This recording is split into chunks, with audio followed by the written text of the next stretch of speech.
Today is Monday, October 27th. Yesterday was Sunday. What a wonderful day. We all love it. And today we are going to be recapping the week, recapping the games that we saw yesterday, which were pretty fun, pretty entertaining. We had some high scores, some big performers out there. But across the board, I feel like this was a consistently higher week. Like in totality, like the top guys were doing top guy stuff. And so, yeah, let's just run through our top scorers. Jordan Love, what an incredible game, bro. I mean, I think he had like 20 straight completions, tied the record with Favre. Incredible. 29 for 37, 360, and 0 interceptions, 28 fantasy points. He played incredible. It was fun to watch that game. That was an exciting game. Drake May, who, in my opinion, he's got to be a top 5 Dynasty quarterback right now. We're going to take a look at the rankings later, because there's been a lot of movement with the rankings. But Drake May, again, doing Drake May things. He's been playing great this year. Yeah, like how many games does he have under 20? 3? 4? No. Yeah, 3. 1 dud week every other week. I think you'd be pretty happy with. So yeah, Drake May has been balling out in New England. We had another Hurts week. How many? Yeah, 4 touchdowns for him. That was pretty impressive. And then Herbert, who's also been great. Flacco, this was a fun game. Sad to see it go the way it did for my betting interests, but no, it was a fun game. Good to see for Justin Fields. He had a really, really slow start. He's just been so inconsistent, I should say, because I know he had that really good game in Pittsburgh, missed the week here against Tampa Bay, and injuries and stuff, and came back, performed well here, but I mean, it's been kind of inconsistent with his passing numbers. I mean, you got 12 attempts, 17 attempts, 22, and then you got 27, 46, 32. Yeah, it's been kind of weird for Fields. They benched him, but then I believe Tyrod Taylor, they were going to give Tyrod Taylor the starting job. But now he's hurt, and it feels like that's happened so many times in Tyrod Taylor's career.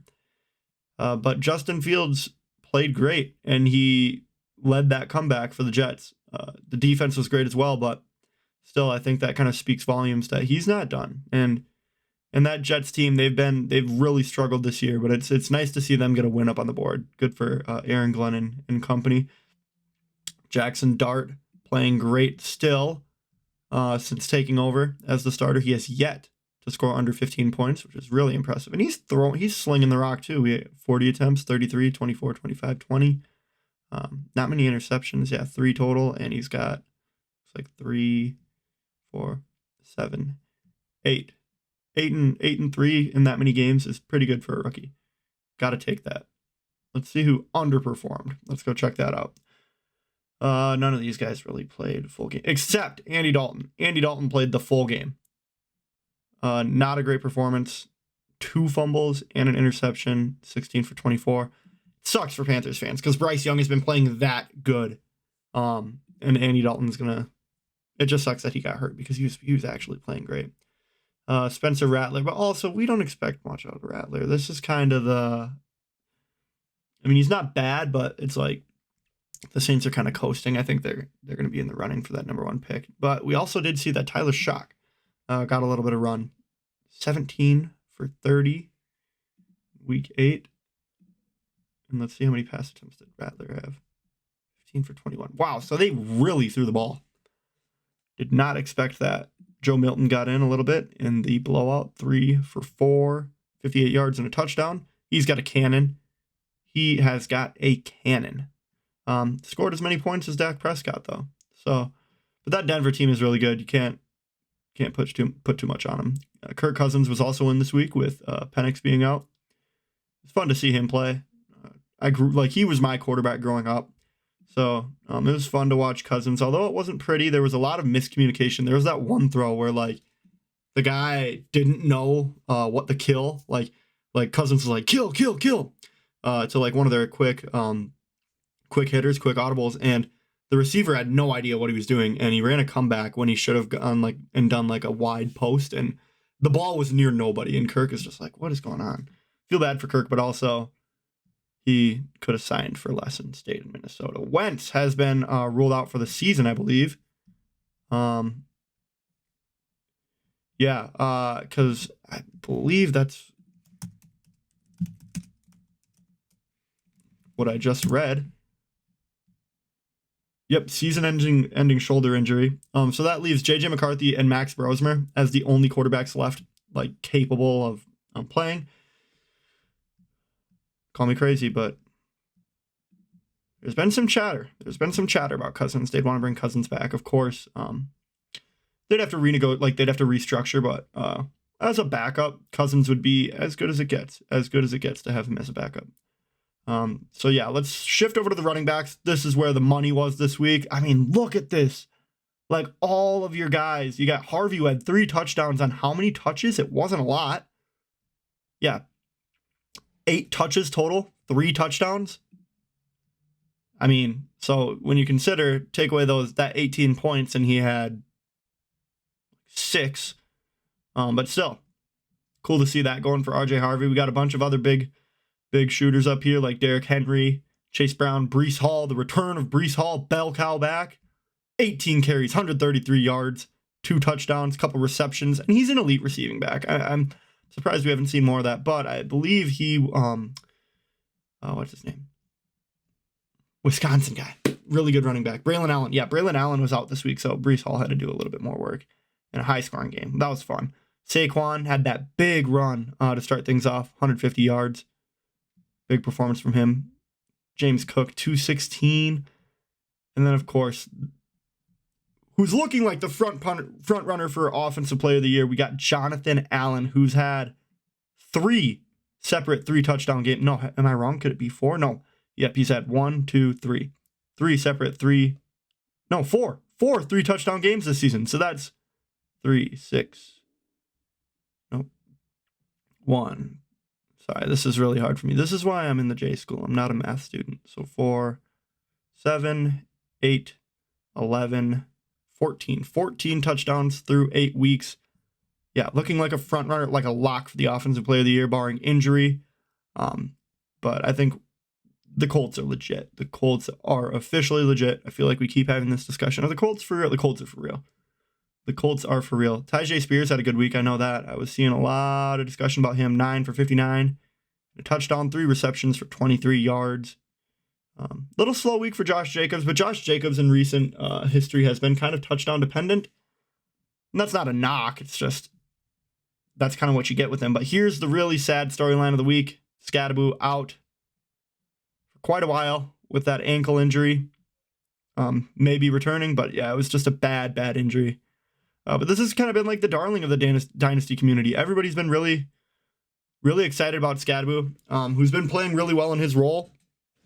But yeah, it looks like he'll be out for quite a while. If the Giants do end up making a playoff push, which I don't really think is possible in the NFC, especially the NFC East, but if they do, hopefully Scadaboo would be able to make it back. And nothing else of note here. Aaron Jones had a slow week in his return, but so did Jordan Mason, who didn't do much. But let's also take a look here at our guy, Devin Neal. 3 receptions for 11 yards. He was being used in the receiving game, similar to kind of what they do with a lot with Kamara. But yeah, it's good that he's getting opportunities. So let's jump over to wide receivers. This is a funky week. We got Troy Franklin at the number 1 spot. 6 receptions, 89 yards, 2 touchdowns for 26.9 points. Don't let that distract you from Cortland Sutton is the easy go-to guy there. Let's see, any other surprises out here? Tyler Johnson, University of Minnesota wide receiver Tyler Johnson. 3 for 64 and 1, 15 points. Good week for him. Let's see. Christian Watson looked pretty good in his return. In his first game back, he had that one ball that Jordan Love threw to him that was just, it was just a heave. It was just a prayer, and he came down with it. So it's good to see Christian Watson back. He has so much potential, just like athletic-wise and frame-wise. Like, he's got it all. He's fast, big. Yeah, he's a monster. Chimere Dike. Let's have a discussion about this guy, because I think he's legit. He's becoming one of Cam Ward's more reliable targets. So 16 points in back-to-back weeks. Let's go see what the Reddit community is saying about him.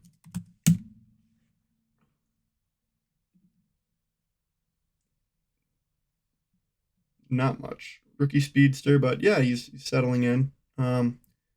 I think that he's going to be a reliable piece. Don't expect him to be something crazy, but I think he'll be a reliable piece in that offense. So, yeah, I was kind of scrolling through here. Some good talking points. And one of them, who, believe it or not, we're going to be mentioning him again, is Oronde Gadsden the second, who has jumped up to the number 12 spot in the Dynasty rookie rankings. But we'll come back to that. First, we can't leave without looking at the tight ends.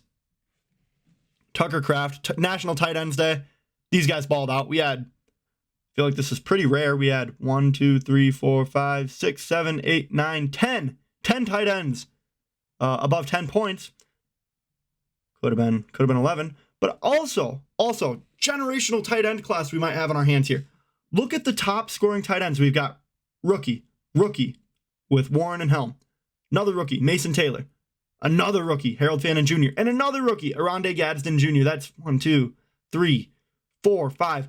5 of the top scorers were rookie tight ends this week. And then you've also got studs like Colston Loveland down here, who just had an off week, but still.